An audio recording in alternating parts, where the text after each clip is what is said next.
guys, BlackPanthaa here and welcome to a video on Project Cars, and it's not out yet.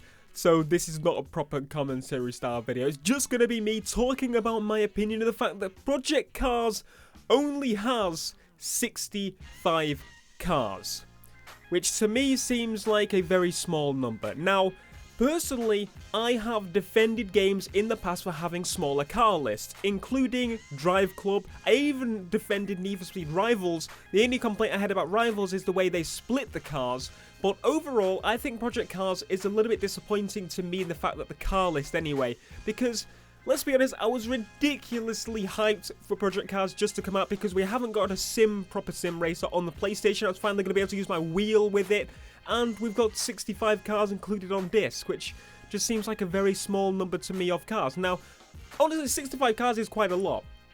But if you consider the fact that these guys have 110 plus courses in the game to play, that's also quite disappointing. I mean, it's like the opposite of Forza. In Forza 5, we have a lot of bloody cars, a lot of them that we probably never use, but that's besides the point. Everyone's opinions are different.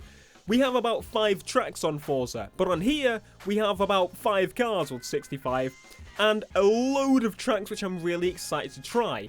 And I just kind of find it a bit annoying because I wanted to drive, say for example, my favourite car on my favourite track, and obviously it is more of like a GT racing, you know, actual car racing, you know, fully liveried out, sponsorship car racing game.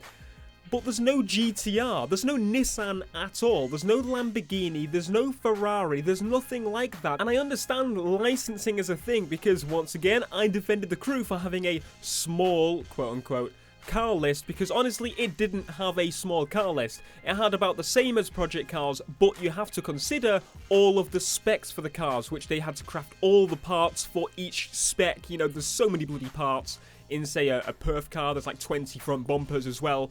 So there's a lot of time and effort gone into those. And obviously I understand that they don't have a lot of money to put into licensing for these cars, but the amount of tracks in this game, it makes you go like, well, surely there's got to be a lot of nice cars for me to drive around it.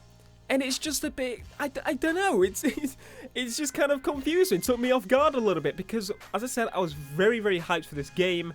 And now there's, you know, there's a lot of tracks which I'm very excited to try.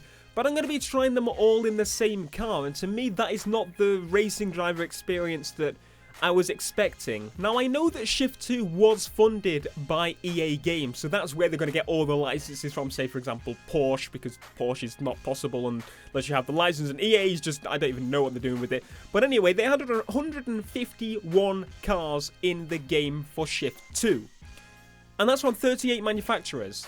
And it's like, I don't know, obviously I'm not in control of the money and where they spend the money, and obviously people in the actual company will have a decider on what cars they want to see in the game, that sort of thing. But I was honestly expecting a lot more stock style cars to go along with this game. A lot of these cars are obviously GT cars, racing cars, that sort of thing, because that's what the game is aiming towards. But it still, again, just feels a little bit too little, if you get what I mean. I guess the main reason I'm disappointed is not because the game is bad in any way. Let's face it, 65 cars is a decent amount of cars for literally any game.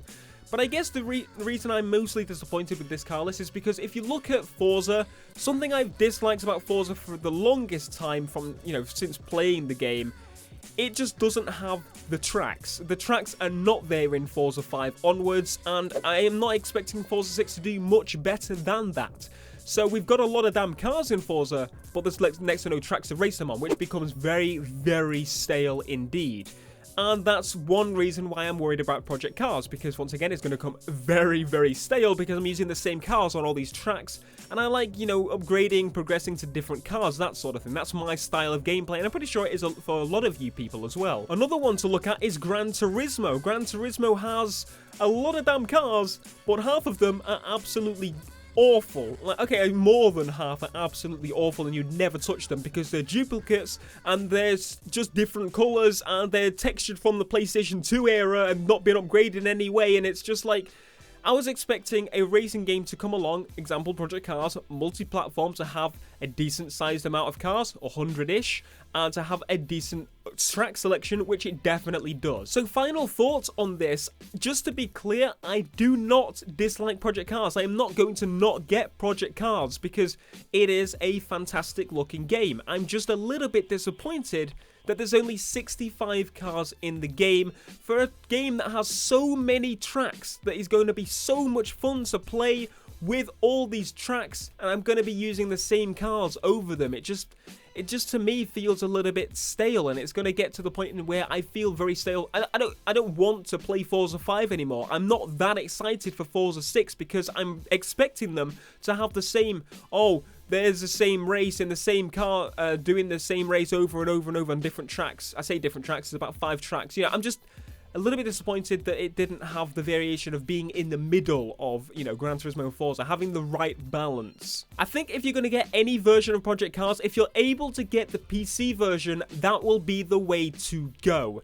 Obviously, they may release DLC and sort out the list in a way, but I would more so, you know, side with the fact that there will definitely be mods that will sort this out in the next couple of months or something. We'll see some Lamborghini cars ported over. We'll see some cars that we actually want to see ported over.